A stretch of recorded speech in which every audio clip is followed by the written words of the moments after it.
Welcome to On the Rift. I am your host, Anika, aka Zana, and on today's episode, we have a special guest joining us. Meet BOC, the head of coaching for Cloud9's performance partner, Fit GMR. Previously, he worked as a coach and then a coaching manager for Cloud9 with their Training Grounds program. He also coached India's national League of Legends team in the Olympics esports competition. Hi, BOC. So glad to have you here with us. It's a pleasure to be here. So how are you? How it's night here, daytime there. Yeah, well, I currently live in America, and it's going great. It's maybe 11 in the morning. I just woke up an hour ago. I'm having some coffee. I'm enjoying my morning. How are you Sounds doing? great. I'm doing great. It's almost going to be my bedtime soon. But yeah. So I have few questions for you, which I guess the audience would love to know, the viewers are would love to know. So to start off, how did you get into League of Legends? When and what drove you to the esports side? Yeah, that's a great question.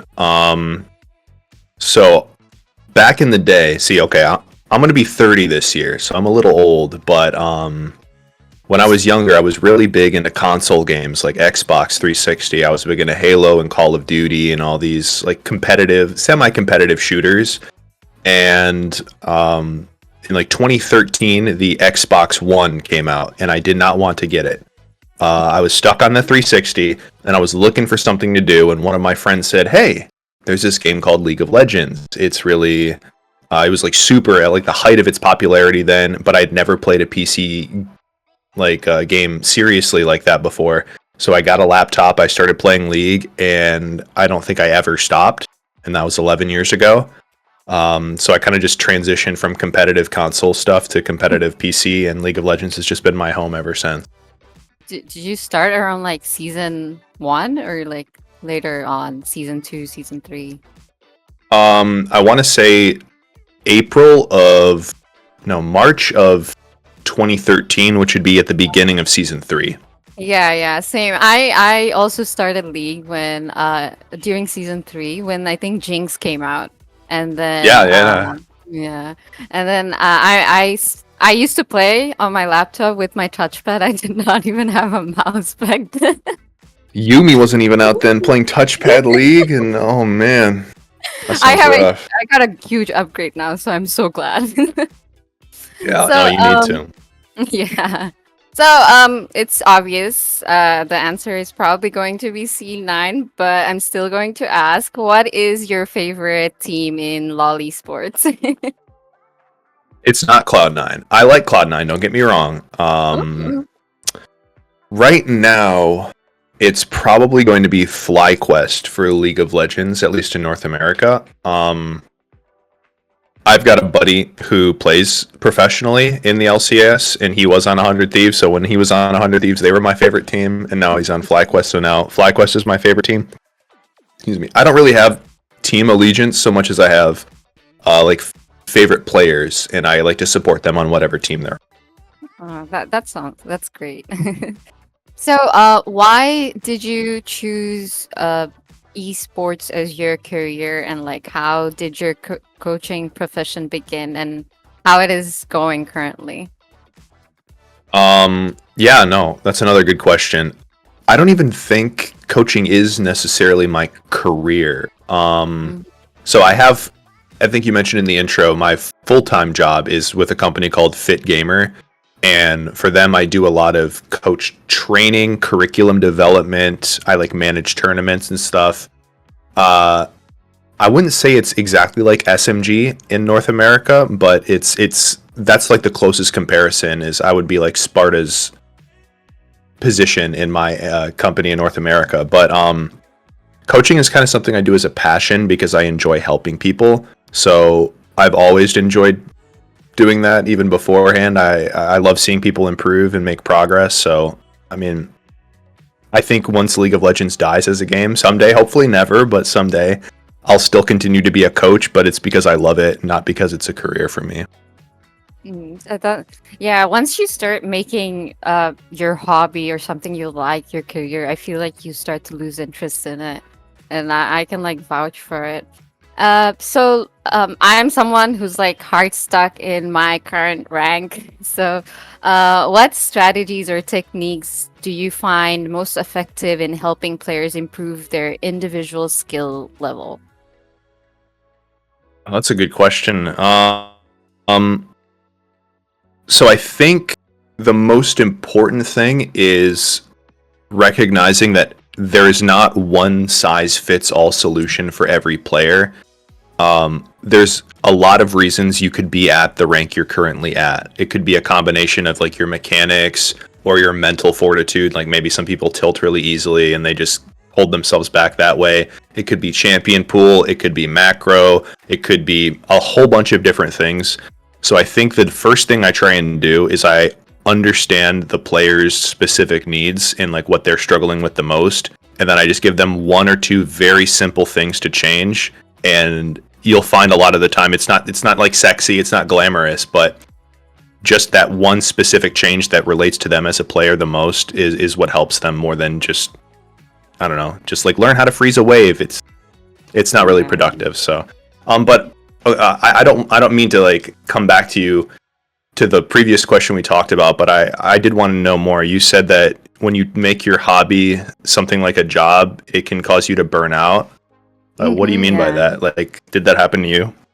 Yeah, it did happen to me. So, a few months back, I was actually juggling four jobs at once and doing full-time studies. So, I took on, like, I was part of a professional Valorant team, and then we had to do practice, and I had to be present every time. And I was also a manager at that moment for the team. So, it was becoming very overwhelming, and I sort of started losing interest in playing games. And then like after like I started to prioritize, and I'm like, maybe I should take a break. And then I took the break, I got out of the team, and yeah, it's better now. I'm enjoying I'm back to playing League, back to playing Valorant.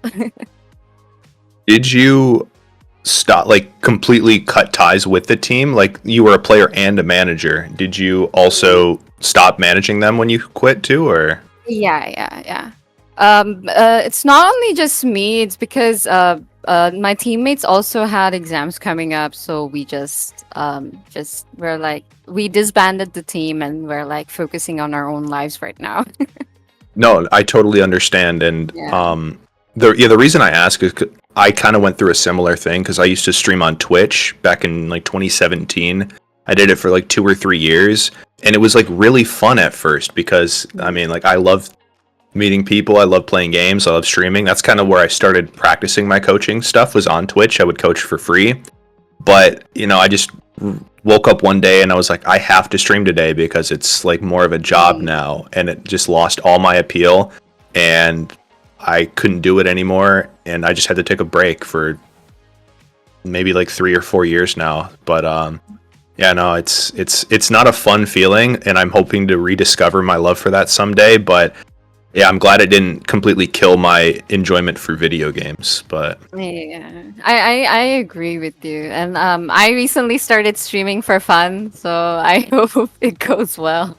yeah, It's just do it fun. for fun. Yeah, don't Yeah. do it for a job because it'll get miserable really It, quick. it, it So, it does. You feel extremely burnt out. But then again, I graduated. Now I have all the free time. So well, I play a lot of congrats. games right now. Thank you. So you still play the game, right? You still play Valorant. Sorry, League. I play both, but yes, yes, Oh yes, I do. yeah, that's great. So as a player, how do you see the game? And as a coach, what's the difference in the perspective? Um, hmm. Um, I think as a player, I get frustrated with myself because I know how the game should be played. And oh my god, do you watch anime? I do. I have Okay, so many plushies. okay. So there's this trope in anime where or this situation that happens in anime where there's like a fight going on, and like the enemy, the opponent's moving so fast, and the protagonist is like, oh my god, my eyes can keep up with him, but my body can't. Like it's too. I always like make that comparison because that's me. I know what I should be doing. I recognize it, but my mechanics and my hands are not fast enough to keep up.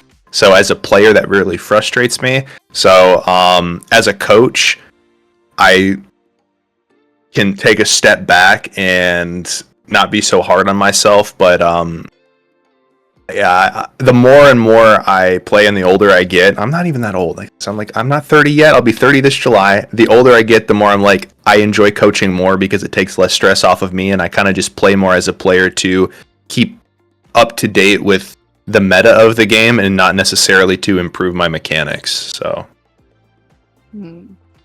Tell us your experience in coaching LCS teams. How does it feel? yeah, so well, I was never on stage with the LCS teams. I was a part of Cloud9 hired on as a League of Legends coach. So I did have experience working with some of the players and like the LCS team managers. And the level of coordination and professionalism in like these tier 1 orgs is miles ahead of anywhere else. So this is something that I'm actually taking when I work with like tier 2 or tier 3 or even below teams. Is like the structure is what makes the difference. When you get to this highest level, everything about your life and your day is planned for you. When you wake up, what you do, even your break times. Like you're given like 2 hour. Pardon me, that was disgusting. That's all right. Even your breaks are planned for you. So my experience was it's akin to an office job, but you're playing esports. Like you're not here to mess around. You're not here to play games. This is a serious thing. And yeah, that was my experience with Cloud9. So, like, what's the current atmosphere within the scenario? How do players, coaches, and staff perceive the current state of the game itself? As opposed, like, maybe I could ask a clarifying question here. Are you referring to like the health and longevity of the game, or are you referring to like the meta, or? Hmm. The current state of the health of the game, I guess. Okay. Yeah, so I'm not sure how much you all keep up with what's happening in North American LCS, but we did have 2 teams drop out. I think this was like Evil Geniuses and Golden Guardians. I don't know if you're familiar with either of those teams or those orgs. Oh, Sorry. yeah, I heard them. Yeah, and TSM did as well, right? So I'm sure most people know TSM. But the reason why they dropped out is because esports as a business is not very profitable right now. And what happened is when a lot of these teams bought in 2013 through 2017 or whatever, there was a lot of promises made. And these promises made to the investors were not returned on with investment or with like with the most important thing in the world, money. So the team owners were like, hey, listen, League of Legends as a game is still doing great, but we're not making like the profit we need to maintain our spot in the league. So right now, the reason I'm bringing this up is because it ties into the highest level of the game. Like the minority of players play at the professional level, but everyone else kind of gravitates around that. Like everybody gets together and watches Worlds or watches MSI or watches, some major tournaments. So as some of these teams at the very top drop off a little bit, it kind of trickles down to the rest of like people's perception on the health of the game. And I think some people, even in these orgs like Cloud9, are thinking, it's not time to get out. Like the game is still alive, but I think they're more aware of, well, hey, like another couple of bad years, like how long will League of Legends last? So no one's worried, but we're kind of like a little worried. Yeah. So like you asked me a question to clarify my previous question. So so the next question is like how do coaches collaborate with the players and strategize for the matches? Because the game is like changing every patch. So how do they adapt to the evolving meta of League of Legends? So the very short answer is there is a head coach, there's usually an assistant coach, there's usually one or two positional coaches, there's usually like one or two analysts or data scientists. And essentially, the analysts and data scientists' jobs are to take this data from the new patches or the new metas and make it readable for the coaches and assistant coaches to get some sort of idea of what direction the meta is heading. So it's a lot of work and a lot of spreadsheets. It's not glamorous, but it's really the only way you can do it. You can make a prediction based off of, oh, I see this champion's getting buffed next patch. But that's not good enough to devote like all your team's resources into learning this style of play. You need like raw numbers. You need like some real oomph to back it up. So yeah, there's a lot of data science that goes into this. So I like played in multiple tournaments, went to the finals, and I know it can get pretty intense. I get super nervous. So like, how do you help players maintain focus and confidence during high pressure situations? Another excellent question, and not to plug my job too much, but that's exactly what Fit Gamer, my company, does with these pro teams, and kind of like what I did as well. Like when I went with Team India to the Asian Games, a coach's job is not just to teach the players how to be better at the game; it's to be like a pillar of support and guidance for that team on the stage and off the stage. I think a good coach, like, you're not their friend, but you are there to bring that team together and make them feel comfortable and confident on stage. This can be done in a number of ways. We do like breathing exercises. There's like an exercise called box breathing to help people calm their nerves. We discuss things before the match. I listen to all my players and we discuss like if they're feeling anxious, like we talk it out. Like we're encouraged to like share our feelings about like discomfort, because the only thing I care about is how well and how prepared and confident they feel on game day. Anything that helps that is like good in my mind. But yeah, it's a lot of psychology. Like we like a lot of orgs have sports psychologists where the players check in with them once a week to make sure like their mental health is good.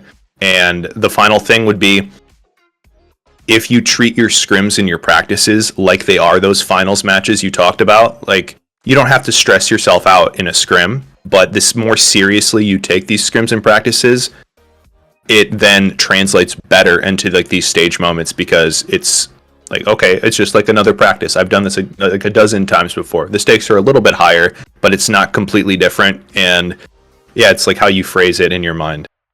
Mm-hmm. Yeah.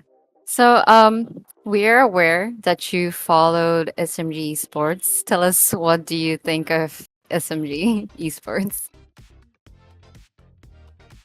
Oh, I wonder who put this question in here. It sounds like a Sparta question to me. Yeah.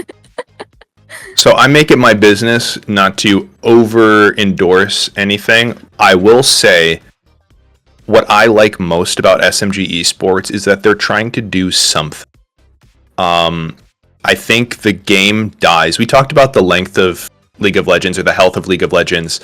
I think a game dies when everyone forgets about it.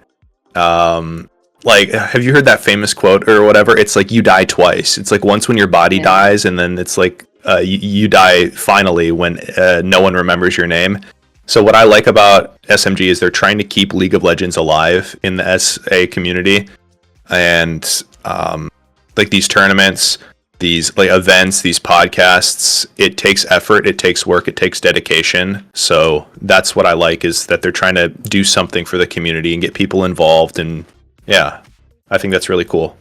Yeah, I totally agree with you, because I feel like the League of Legends scenario in Bangladesh is pretty much dying out, and I'm really glad that they're actually hosting mini tournaments based around League of Legends and other games too. And I'm glad that they're not letting the game die in our country as well.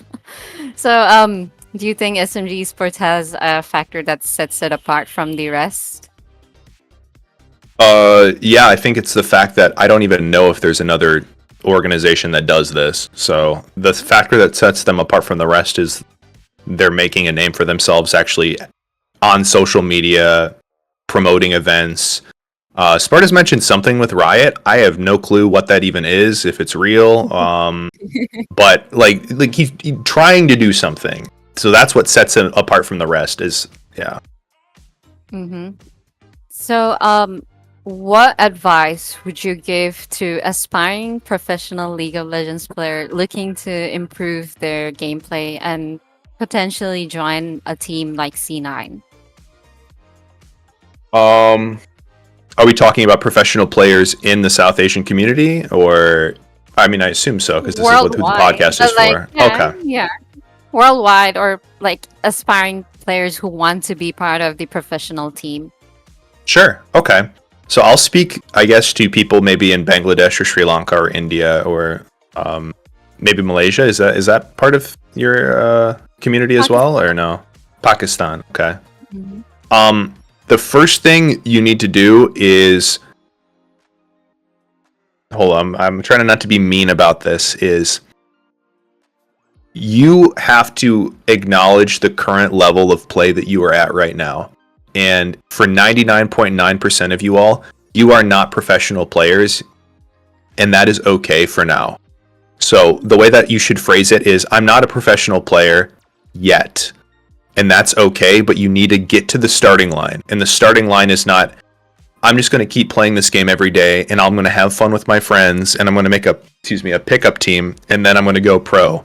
If you want to go pro, you have to first start taking things much more seriously. Things that I do that are very basic with the players I work with is I have them keep a log of their solo queue games. So what this is like they play a game, they tell me what champion they played, what champion they played against, and they have like one important takeaway from that game that they can use for improvement.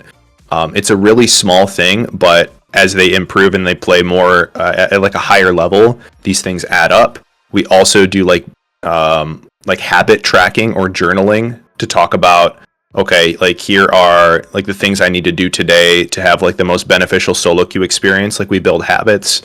The more structure you can provide to your improvement, the better results you will see.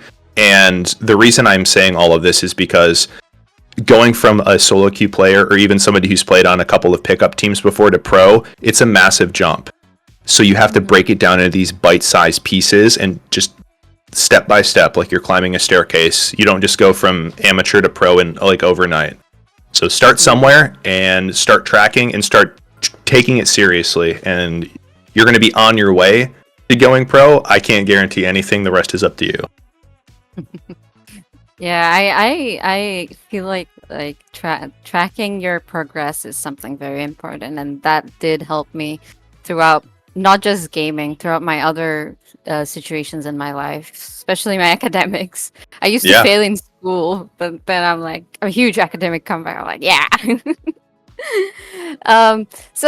Shifting focus to a broader perspective, what is the significance of coaching within the South Asian community, particularly concerning esports participation and performance?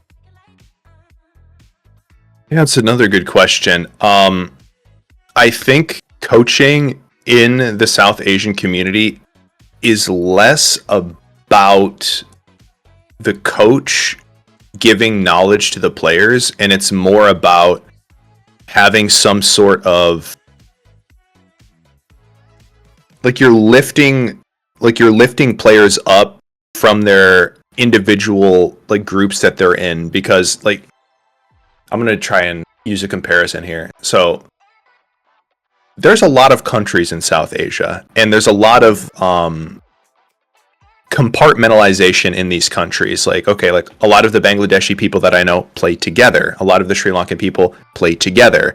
And if you combine all these groups together, like SMG is trying to do, you actually have like a pretty sizable player base. So what coaching can do is provide like cohesion to that player base and provide like a reason for them to come together outside of just tournaments, and then elevate the level of play for those players. So it's not just Temple of Kings running everybody over every single tournament. And there's like actually like rivalries that can be built. So I think it's less about the individual player improving and more about just the entire level of the community being elevated.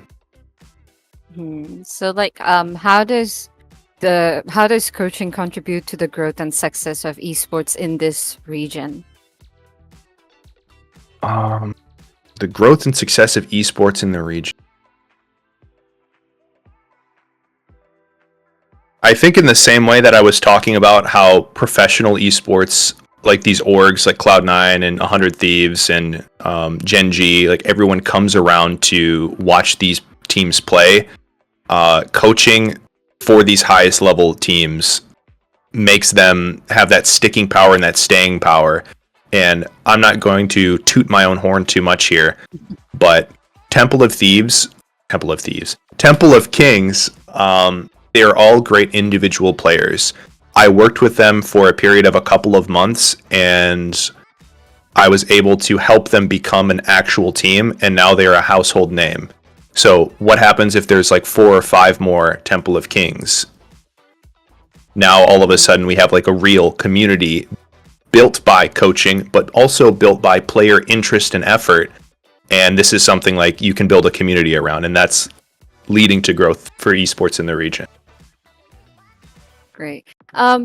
So, would you like to share any insights or lessons learned from working with top tier players and competing in the prestigious tournaments? Yeah. Here's a couple. Day one, I've learned to start setting expectations ahead of time. You have to build rapport with these players, and you can't just come in day one and start like being like, all right, this is what I say, this is how it's going to be, end of story. That doesn't work. You will get some people who listen to you, but you're not going to get the best performance out of everybody. I think bad managers end up pushing people away. So what I do day one is I love doing like icebreakers or team building exercises, getting to know them as players, but I set the expectation day one, I'm not your friend. I'm your coach, and I'm a human being, and we're all here to improve. But I also tell them, you're allowed to challenge me on anything. Like if I tell you something like, hey, I think this play is good, you're allowed to say, I don't think that play is good, BOC, but you are not allowed to tell me that you don't think it's good because you don't feel like it's good. You have to give me an actual concrete reason to back your statement up, or you need to shut up.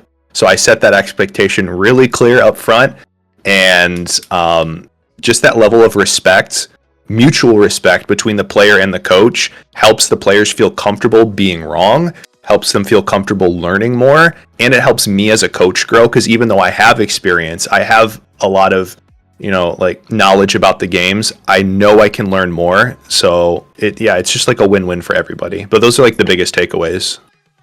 Yeah, I think it's really great to have an open mind that you can learn something new every day instead of like limiting yourself like, yeah, this is good enough, I don't need to grow anymore. So, Yep. all right, before we end this episode, we will play a short this and that game, and in this segment, you will answer in one words. Ready? Okay, I'm ready.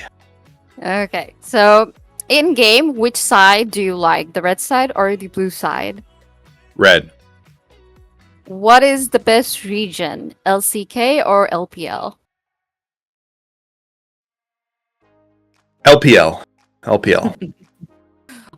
Which dragon would you choose, Hextech or Chemtech? Hex Tech. I agree with that too. So, do you like being a player or a coach? Coach. Uh, League of Legends or Valorant? League of Legends. League of Legends. So, last question. Which region has the best players? LCS or LEC? Oh, is this still one word answers, or can I give it Yeah. another answer? Oh, okay. I mean, you LEC. can if you LEC. want. LEC. But like, Yeah. if you want to elaborate on it, sure, go ahead. No. LCS is good. I think LEC is just a step above right now. It's really unfortunate, but Hmm. So, Thank you, Bach, for joining us today. It's truly a pleasure having this insightful conversation with you. And for the viewers, thank you for tuning in into today's episode. We hope you enjoyed this conversation. And don't forget to follow SMG's socials and do leave a comment on who do you want to see on our next episodes. Until next time, I am Zana signing off. Bye. Bye now.